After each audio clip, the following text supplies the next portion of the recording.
Hello there. This is part two.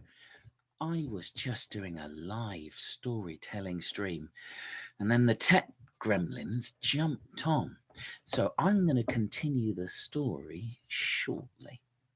In the meantime, I'll read you some poems because we do this live and there'll be some live people I hope will be jumping over. So we'll wait for a minute and then I'll pick up on part two of the story.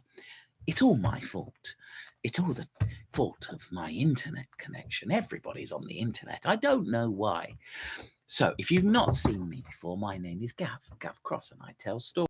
This is part two. You might as well start on part number one. What I do is I tell stories, and I like nonsense, and I like chaos. Oh, and people are popping in and they're saying, I'm back. I'm going to start with a couple of poems to give people a couple of minutes to come back in, and then I will start my stories. So the title of this is Gav and Dave's Storytelling Nonsense, and I haven't introduced my friend Dave. Somebody type hello, Dave, and he might come out. Who's met my friend Dave? Do you know who he is? Dave is an old friend of mine. And if you want to find out why my friend Dave needs your love, you'll have to watch the first episode. That's where I introduce him properly. Ethan said hello, Dave. Dave, are you going to stay? Dave's going to stay. I'm going to put Dave up on his little perch here. He's probably going to fall off today, isn't he? Yes. I'll pop him over here. Dave, remember, don't look in Dave's eyes for too long. Now, the title is Gav and Dave's, and you've met Dave, Storytelling Nonsense. I love nonsense. I particularly love nonsense poems. Have you come across nonsense poems before? You probably know them. There's one, a famous one, is the cat, hey diddle diddle, the cat and the fiddle. The cow jumped over the moon. The little dog laughed to see such fun, and the dish ran away with the spoon. You know that one. But if you search nonsense poems, there's loads of them, and I've got a couple here. I like a poet. Now he's even older than me. His name was Walter Delamere, and I like his very silly poems. One goes like this. It's called The Cupboard. I know a little cupboard with a teeny tiny key, and there's a jar of lollipops for me, me, me. It has a little shelf, my dear, as dark can be, and there's a dish of Banbury cakes for me, me, me. I have a small fat grandmamma with a very slippery knee, and she's the keeper of the cupboard with the key, key, key. And when I'm very good, my dear, there's Banbury cakes and lollipops for me, me, me. Walter Delamere. I love his silliness. I've got another one here which might link to a story that I'll tell you a bit later or another show. I found this and it made me giggle. I don't know who wrote it. It's called Me Stew. It goes, it's a bit nasty, this one. Do you mind nasty little stories? I mean, it's no nastier than perhaps the end of The Three Little Pigs. Me stew. I have nothing to put in my stew, you see. Not a bone or a bean or a black-eyed pea. So I'll just pop in the pot, you see, to see if I can make stew out of me. I'll put in some pepper and salt, and I'll sit in the bubbling water. I won't scream a bit. I'll sing while I simmer. I'll smile while I'm stewing. I'll taste myself often to see how I'm doing. I'll stir me around with a big wooden spoon and serve myself up at 1:45.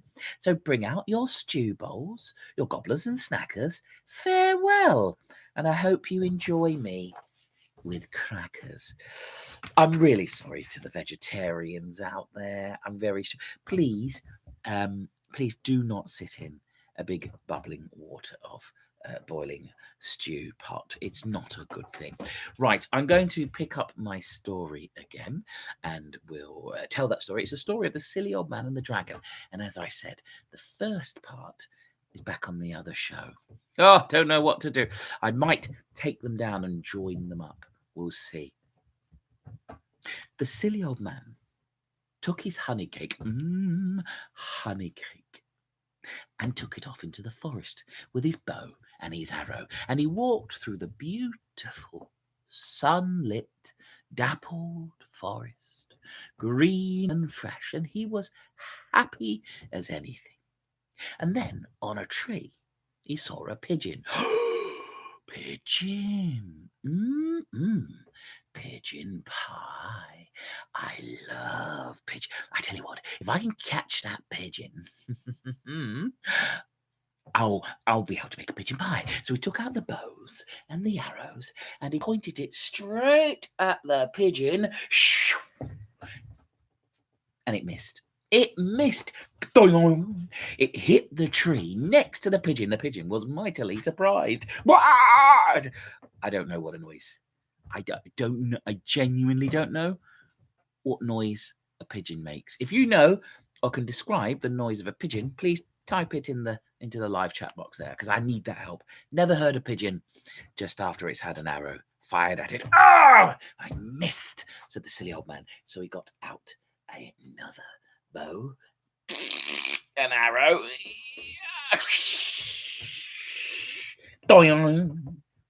It hit the tree on the other side of the pigeon. I've got what noise? What noise does a pigeon make? Help me out here. I mean, it doesn't woof, it doesn't bark. What will it do? Type it into the live chat, unless that's all gone wrong again. Say hello if you're here so I know you can hear me. I'll try one more time. He pulled back the bow and the arrow.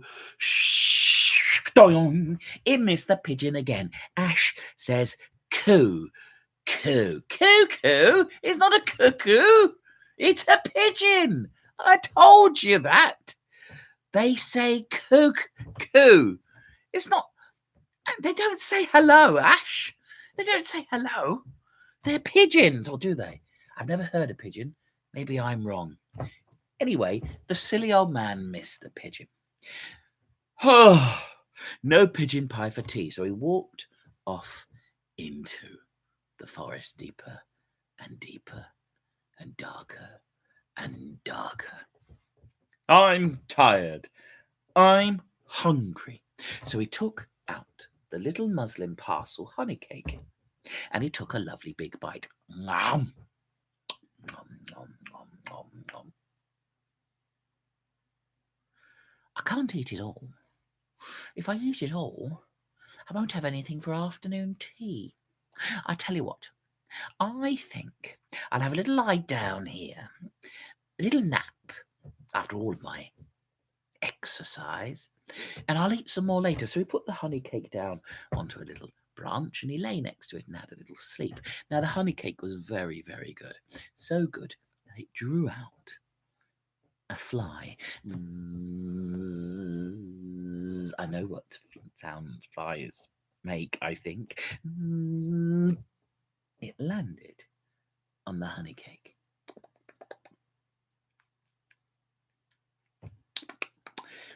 It made a little buzzing sound. Help me with that. I need a big, loud buzzing sound across the forest. Up popped another fly. 1, 2, 10, 500, 7,000, 648,233. 1,000,000 flies appeared and buzzed around the honey cake, eating the honey cake. So loud was the swarm, it woke up the silly old man. What are you doing? Don't eat my honey cake. Leave it alone.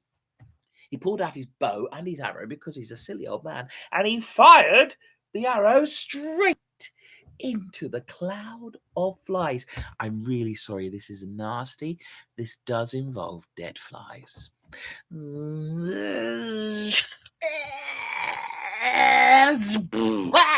Imagine the scene. There's an arrow. Don't imagine it. In fact, don't think about it. No, an arrow going through a cloud of flies.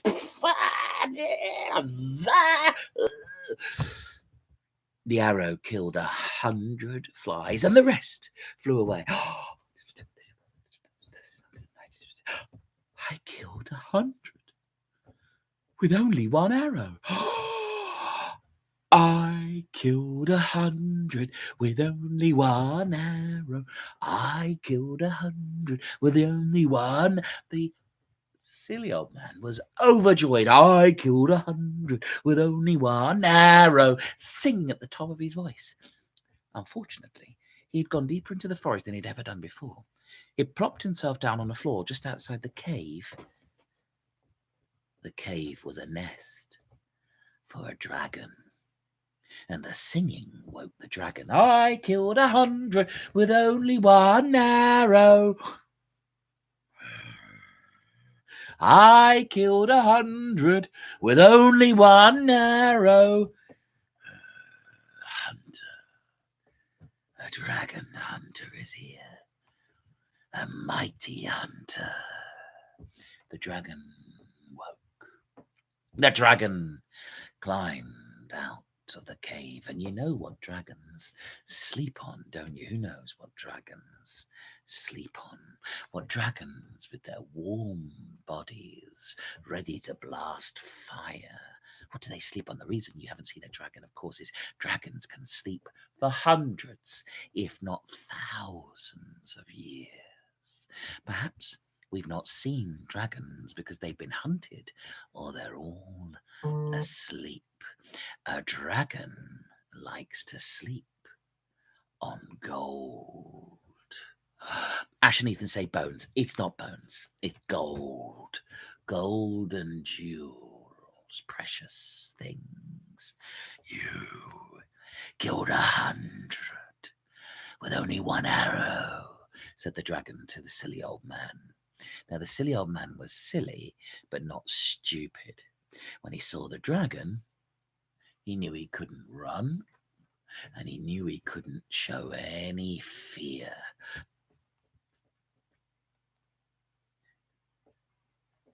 Yes, I did. I don't want you to kill me.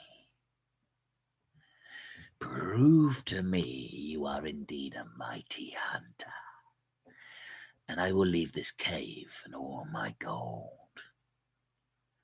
will be yours. Okay, said the silly old man. Follow me. And he did. He walked off through the forest. After a while, with a great lolloping, booming dragon behind him, he turned and he said, Stop right here. I'm going to show you just how fast I am with a bow and an arrow. Watch this. All of a sudden, he did a quick movement with his hands behind his back. And then he pointed to a tree with a surprised-looking pigeon on it, sitting there saying, cuckoo, apparently. Look, 3 arrows I fired just then. So quick. You never even saw me do it. That was fast, said the dragon. You are indeed a fast hunter. I don't have enough proof yet. I want more. Follow me, said the silly old man. This time he walked a bit quicker, realizing that the dragon is fast, swift, and dangerous in the sky, but on the ground through a forest, he walks quite slow. He ran ahead to the house. He found his wife. Wife! Oh, the silly old man was back early. Daughters! Oh, no, that. Listen, we're in great danger. There's a dragon following me. Oh, that's when they heard the rumble of the breath. Where are you, so-called hunter? Right, I got us into this mess with a song, so I'm going to have to get out again with a song. So sing along with me, and you can sing along with me as well. This will help. Okay, it goes like this. Sing along. Dragons for dinner again. 2, 3, 4. Dragons for dinner again. Everybody now, Dragons for dinner again. 2, 3, 4. Dragons for dinner again. Dragons for dinner again. Many voices the dragon heard. Dragons for dinner again. Dragons for dinner again. I don't want to be eaten. Old man.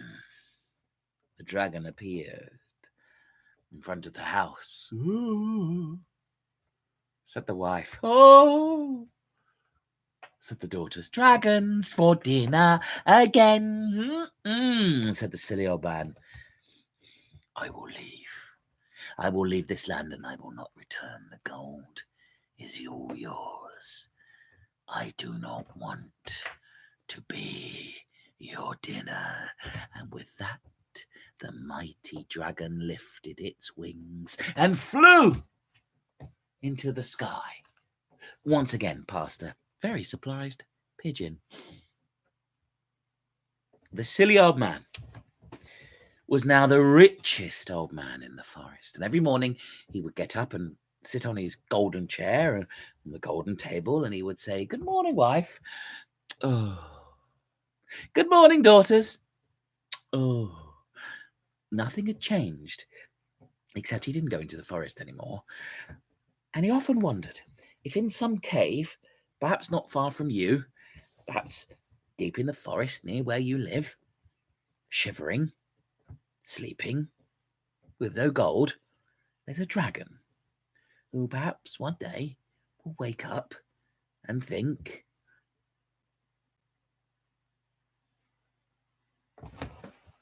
have I been tricked? So if that does happen, and for those of you that don't believe in dragons, you've got nothing to worry about. Now, I don't know if that story is true, but I don't think it matters. Do you? Well, that was a very silly story of the dragon and the silly old man. Much more fun if you join in, and I hope you did join in with the singing. Otherwise, you would just have a silly old man here on his own. We're going to start to finish today's storytelling. Remember, it's 2 parts, and remember, you got to listen out for the sound that says the storytelling is finished, and then we can do some shout outs. And now's the time if you'd like to tell me what you've been doing, what you've been reading, what you've been making, what you would recommend, how things are going, anything you'd like to tell me, you can start typing that in. And at the end, I'll do some shout outs if you stick around. Thank you so much for joining in. Thank you so much for the likes and the shares. I'm probably going to delete this one and edit the 2 together somehow, and then get to the bottom of why that happened. Couple of things. On the description, there's a link to Funny Looking Kids on YouTube. You should find Funny Looking Kids. It's my comedy club for kids that I do every month in the Blue Coat in Liverpool. But this weekend, we were going to do a gig in St Helens with the brilliant Citadel Arts, and we couldn't do that. Again, for some reason, no one's going to the theatre. I can't imagine why. And they said, "Gav, could you do it online?" And we said, absolutely. We'll be doing a comedy club for kids on April the 18th online. So find Funny Looking Kids on the Facebook if you're a grown-up, on the YouTubes, subscribe, put your notifications on, and we are going to learn how to do a comedy club for kids online. Thank you for listening. I'll be back next Tuesday. Always send me your pictures. I've had some brilliant animations. Greta and Abe, they sent me some animations in my Facebook group, Gav Cross Storyteller. There's an event for this, and I popped their animations in. They are brilliant. They've got brilliant sound effects. You should pop along and have a watch. A lot of work has gone into that. They've cut out all the figures. I love getting it, and they said I could share it with you. Thank you very much, everybody. Thank you for joining in, and thank you for coming along for the second half Oh, technology. Oh. Oh, that's the end. That's the end of the storytelling. You don't have to stay. Let's see. Let's see what shout outs that we've got so far. So we've got Sophia is here. Hello again, Sophia. Yes, she's been reading The Midnight Gang. Is that David Walliams? Yes, my producer Libby has confirmed that to me. Hello, Sophia. And Ash now believes in dragons. Quite right too, Ash. The evidence is overwhelming. Ethan's been reading My Brother's Name is Jessica. Oh, what's that like? What's it like? Who's written that? I've never heard of that one. That sounds brilliant. Oh, we got a thank you there. I think that's Greta and Abe. They are the animators. Again, I'd love to hear. Now, me, I've been. I'm looking forward going to the theatre tonight. Absolutely, there's so many theatres and performances happening online. The National Theatre are doing shows. They're not all for littlies. Some of them are for grown-ups. And so we're going to go to the theatre on our TV tonight to watch One Man, Two Governors, which is quite cheeky, but one of the funniest things I've seen on stage. Ethan says that John Boyne wrote the book My Brother's Name is Jessica. Would you recommend it? Brilliant. And Sophia has said, and a book called Brain Games for Clever Kids. You see, I bet you could absolutely smash that, Sophia, because we have met at Funny Looking Kids. Would you recommend Funny Looking Kids? But I'm not sure. Those things confuse me. I am easily confused, as you have seen. Thank you for your likes. Thank you for your shares. Thank you for your comments. Thank you for your subscriptions. And thank you for your recommendations. I'll be back next Tuesday. And this time I'll have a long wire plugging my laptop into the internet directly. Cordelia has read The Beast of Buckingham Palace, another David Walliams book. That David Walliams, I think he could catch on. Bye, everybody. Thanks again. Take care.